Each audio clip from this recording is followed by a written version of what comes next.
미래교육이 열리다 러너스. 이 시간에는 우리가 미래를 준비하며 꼭 생각하고 배워야 하는 주제들을 연세대학교와 함께 배워보는 시간입니다.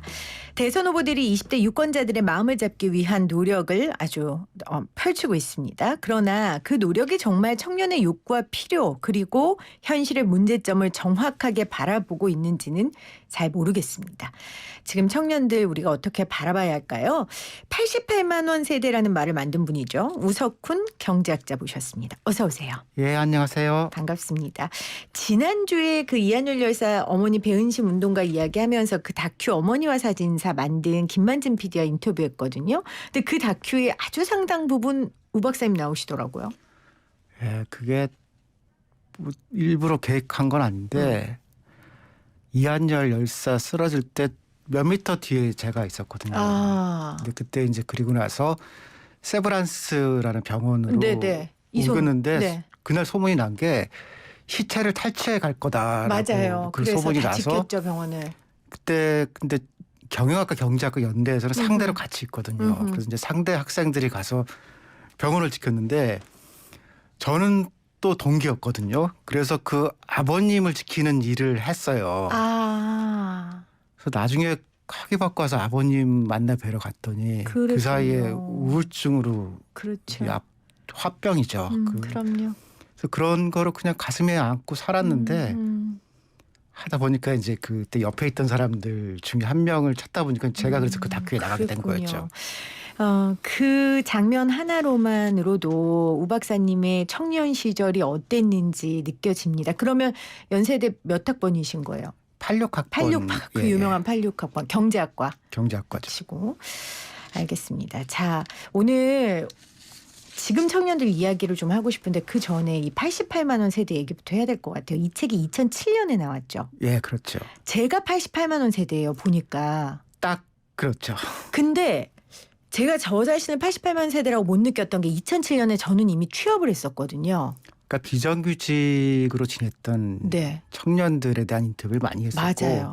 그다음에 그냥 저는 이제 경제학자로 보면은 한국 자본주의에서 가장 장기적인 약점은 청년에서 나올 거라는 생각이 들더라고요. 가장 장기적인 약점. 예, 그래서 이거는 다른 문제는 시간이 지나면 나아질 건데 청년에 관한 문제는 특별하게 자원을 집중해서 지원하거나 뭔가를 만들지 않으면은 점점 더 큰 약점이 될 거다라고 봤던 거예요. 그 당시에도요. 그때는 한국 경제 좋았어요. 5% 정도 성장이 됐는데 네.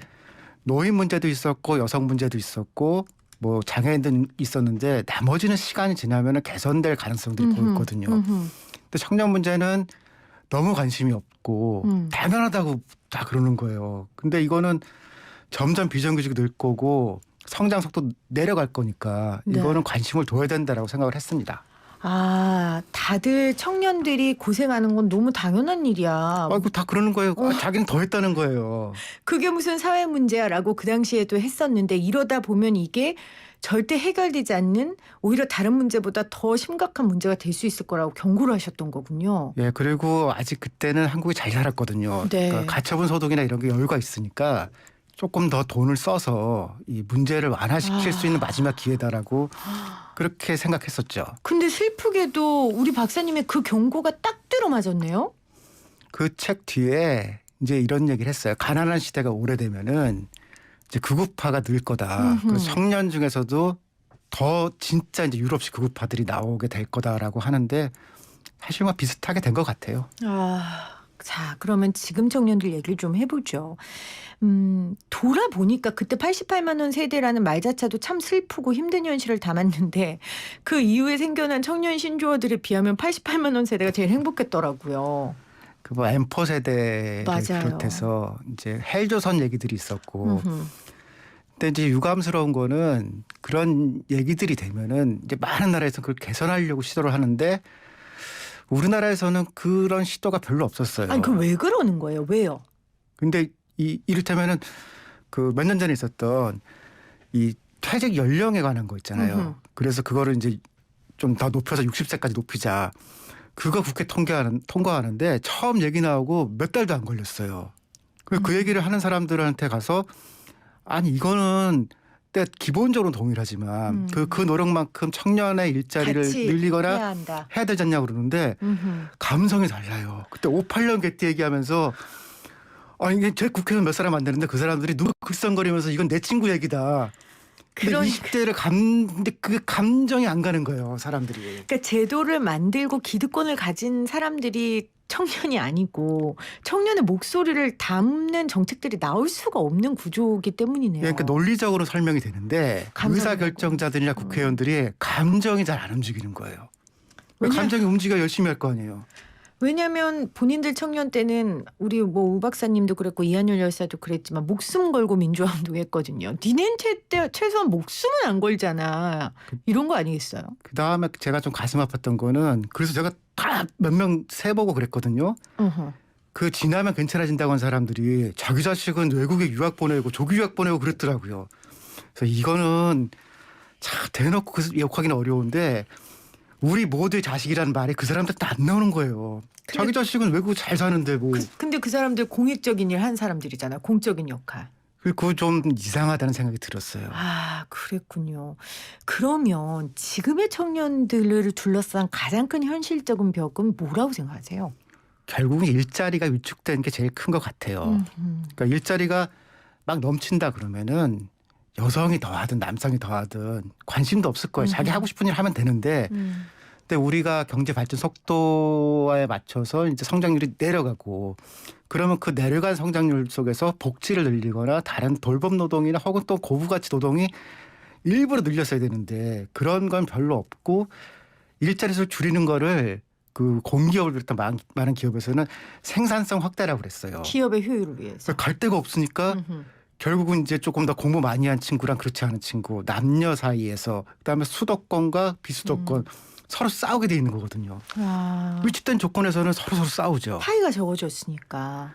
그리고 적어질 거다라고 이제 생각하니까 더 선생님 뽑는다 그러면 난리 나고 공무원 뽑는다 그러면은 막 특별 열차 막 오고 그런 게 안정적인 일자리가 너무 적으니까 그러게요. 거기에 맞춘 노력이 너무 약했던 것 같아요. 그러면 젠더 갈등 역시 필연적인 결과네요. 유럽 같은 경우는 그게 이 인종주의랑 같이 아하, 나왔거든요. 아하. 그러니까 동구가 붕괴하면서 난민들이 이제 막 정치 난민으로 막 들어왔는데 체제 경쟁할 때는 오면 받아준다 그랬는데 이 유럽의 많은 국가들이 1,000만도 안 되는 나라들이 많아요. 네. 이해 가죠. 근데 우리는 외국인 노동자가 그렇게 되어 있지 않거든요. 그러니까 그게 젠더 갈등으로 바뀐 거라고 생각합니다. 아, 그렇네요. 그리고 지금 이주민 노동자들이 하는 일들이 이제 3D 업종에 집중돼 예, 있다 예. 보니까 지금의 다수의 청년들과 겹치는 부분들이 많지 않고 완전히 이중시장 구조에 네. 대해서 그러다 보니까 이제 예, 예. 그 안에서 젠더 갈등이 있을 수밖에 없었다 이런 말씀이세요. 자, 그럼 이걸 어떻게 극복해야 하냐 이게 문제인데 그 전에 이대남이란 말 많이 하잖아요. 이게 실체가 있어요? 그 논쟁이 있을 수 있는데 지금 20대에 대해서는 네. 10대 남성들, 중학생, 고등학생들을 보면은 이거는 실체 정도가 아니고 거의 본질이라는 생각이 들 정도예요. 본질이다. 그러니까 이게 다른 많은 것들은 지금 10대가 20대가 되면 완화될 거다라고 예를 들면 인권 문제나 이런 거는 이 친구들이 20대가 되면 좋아질 거다라고 다 전망할 수 있는데 젠더 문제에서의 10대 남성들이 20대가 되면 어떨 거냐. 지금 20대들은 차라리 좀 이 유하고 순수했다는 얘기가 나올 정도로 더 급해질 거거든요. 많은 엄마들이 그 얘기를 해요. 자기가 아들이 엄마한테 와서 엄마도 페미야라고 물어본다는 거예요. 그래서 엄마는 좋은데 페미 엄마는 싫어라고 이게 집집마다 지금 벌어지는 일이고 학교 수업에서도 교육이 안 된다는 선생님들이. 심각하더라고요. 예. 저도 현장에서 들어보면. 그러니까 지금 10대가 20대가 됐을 때는 더 이대남보다 심해질 더 하나 이 높아진 용어가 나올 거예요. 제가 아까 이대남이 실체가 있어요라고 물어본 이유가 예. 저는 그냥 이런 걸 정치인들이 막 싸움 붙이는 데에 자기들 표의 너무 이용을 하니까 아 이게 정말 실체보다 본질보다 이 사람들 이용거리에 더 활용된다는 생각이 들어요. 그래서 너무 안타까워요. 그런 면도 있는데 크게 보면은 그 노동시장에서의 위축 같은 것들이 점점 더 이제 20대, 10대 내려갈수록 더 불안하게 느끼는 그런 것 같아요. 그러면 지금 10대들이 20대 되면 더 이대남보다 더 심해질 거라고 말씀하셨는데 그 원인은 뭐예요? 불안이겠죠. 불안. 그러니까 제가 2달 전에 스위스를 갔다 왔는데 스위스에 며칠 있었는데 느낌이 물어봐도 그래요. 그 자기들은 미래에 대한 걱정이 없다는 거예요. 근데 그 한 사람 한 사람이 잘 살아서가 아니라 지금까지 잘 굴러온 것처럼 국가가 적당히 우리한테 뭘 줄 거고 우리 지역이 나를 버리지 않을 거다라는 그런 믿음을 공유하는 거거든요. 그 안정성. 그러니까 하고 싶은 거 하고 대충 하다가 잘 안 되면은 나 우리 시청에 가서 나 얘기할 거야. 민원 낼 거야. 나 일하고 싶어요 하면 준다는 거예요. 일자리를. 근데 우리는 국가도 그렇게 능력 있지 않고 그다음에 지자체는 사실은 아무도 신경 안 쓰잖아요. 맞아요. 근데 구청에 가서 구청장이 편지 써서 저 일하고 싶어요라고 하면은 무슨 일자리라도 거기서 웬만한 걸 줄 거다라고 생각하면은 그 믿음. 조금 안정적이잖아요. 근데 우리는 엄마 아빠 말고는 믿을 사람이 없잖아요. 근데 우리 엄마는 일하느라고 나 안 봐. 아빠는 무능해 그러면은 나 20년 후가 눈에 보이잖아요. 그리고 그거 보이는 젊은 청년들은 엄마 아빠 되니까 미안해서 나는 애를 안 낳아야겠다라고 하는데 그걸 누가 뭐라 그럴 수 있겠어요. 그렇군요. 그러니까 우리가 안정감을 줘야 되는데 한국 자본주의는 지금 겁주면서 온 거거든요. 그렇죠. 우리 못 살면 망한다. 그 막 겁줬는데 지금은 겁 안 먹어도 되는데 청년들한테 겁을 주고 있는 거예요, 우리가. 그리고 그 안정감을 못 줬죠. 그러면 88만 원 세대 쓰실 때 경고했던 게 이뤄진 것처럼 그 우리가 15년 후에 그러면 안 되잖아요. 지금 우리 뭐 해야 돼요, 박사님?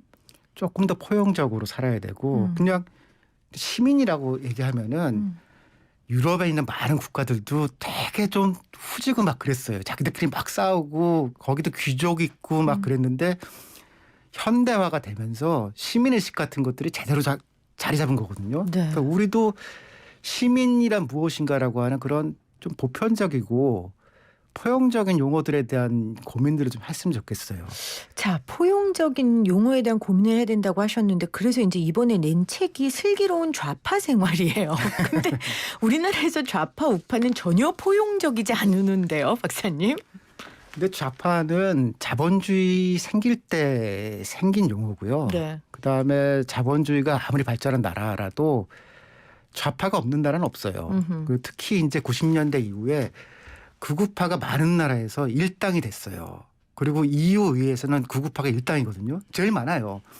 그런데 그거에 대한 균형을 잡은 게 좌파들이 아니 이 자본주의는 그렇게만 해도 되는 게 아니다. 그러니까 난민을 받을까 말까를 논쟁하면은 극우파들은 절대로 안 된다라고 하면은 그렇지 않다. 인류는 난민도 받고 서로 도와가면서 온 거다라고 하는 논쟁이 되잖아요. 근데 우리 사회에서 논쟁을 하면은 진보 보수라고 하면은 다들 합의 보는 게 너무 많아요. 난민은 사실 싫잖아. 그리고 이를테면 뭐 개발 안 된다고 얘기하지만 공항 만들자 그러면은 사실 공항은 필요하잖아. 그러니까 발전을 위해 진보 보수가 좌파 우파 서로 갈등하고 싸우고 합의를 봐야 되는데 우리는 그게 안 이루어지는 거군요. 오히려 자기의 이득 있는 이슈에 대해서는. 어떻게 보면은 모든 나라가 좌우가 균형을 맞추면서 간 건데 우리는 좌가 없었던 거예요. 근데 오히려. 이거는 우리 근현대사가 어두웠으니까 아하. 지금까지는 이해가 되는데 1인당 국민소득 3만 달러, 3만 5천 달러 된 나라 중에서 좌파 없는 나라가 있느냐. 아니, 없거든요. 심지어 맞아요. 일본에도 우리가 극우라고 막 얘기하면서 그런 사람들이 오면은 아니 한국하고 친하게 지내야 되라고 하는 사람들은 좌파 쪽 인사들이거든요. 그러면서 일본도 균형을 맞춘다. 그럼 우리는 누가 균형을 맞추느냐라고 할 때 자본주의 모순에 대해서 그래도 이 자본주의는 좀 이상하다라고 얘기하는 사람들이 분명히 필요하죠. 네. 그것이 빈 것만큼 한국을 불안하게 만드는 거예요. 근데 박사님은 좋은 대학 나오셨고 유학까지 갔다 오셨고 어떻게 보면 기득권으로 사시고 누려도 되는데 왜 그렇게 굳이 그렇게 혼자 어려운 길을 가세요? 막 슬기로운 좌파 생활 이런 책 내시고. 슬기로워서 그럽니다. 그 말 굉장히 철학적인데요. 이길보라 씨라고 영화 감독이에요. 그 책을 읽었는데 가슴이 너무 아프더라고요. 이제 코다라고 이제 이 부모님이 장애가 있고 그러면서 또 여성이고 근데 보니까 소수파의 소수파인데 외국 같았으면 그래 나는 좌파다라고 얘기를 할 텐데 자기가 누군지를 말을 잘 못하면서 그럼 청년들 책을 보니까 인구 비례로 좌파 나오게 돼 있거든요. 그 사람들이 시대와 불화하면서 고통스러워하는데 자기는 누구다라는 말을 꺼내지는 못하더라고요. 그래서 이게 소수파 중에 소수파인데 그래도 저는 먹고 살만하니까 좌파라고 얘기를 누군가는 해야 그런 게 참 있긴 있었어라고 돌아볼 것 같더라고요. 본인 스스로를 상냥하고 명랑한 좌파로 늙어가고 싶다고 고백을 하세요. 정말 우리나라에 상냥하고 명랑한 좌파, 상냥하고 명랑한 우파들. 그래서 그들이 논쟁하고 균형을 잡고 그러고 나아가는 사회가 있다며 이대남 이 용어는 이제 15년 후에 사라지지 않을까. 사라질 거라고 생각하는 게요. 그러니까 젠더 문제는 이 이상한 조건이 사라지잖아요. 그러면은 이거는 오래 갈 수는 없는 용어예요. 제발. 네, 근데 그 전에 이제 우리가 모두 먹고 살게 좀 편안해지면은 자연스럽게 이것도 사라져요. 알겠습니다. 그 책 관련된 내용은 제가 신상 언박싱에서 한 번 더 언박싱 해볼게요. 아이고 고맙습니다. 슬기로운 좌파 생활도 책은 알려야 되니까요. 좌파도. 뭐 그렇게는 안 해주셔도 근데 이런 건 있어요. 뭔가 없으면은 이상한 거다라고 하는 또 맞아요. 그런 마음이 있어요. 알겠어요. 제가 그럼 한번 그 책 읽어보도록 하겠습니다. 자, 지금까지 88만 원 세대를 넘어 청년을 좌표의 중심으로 옮기자는 오석훈 경제학자와 이야기 나눴습니다. 고맙습니다. 네, 감사합니다.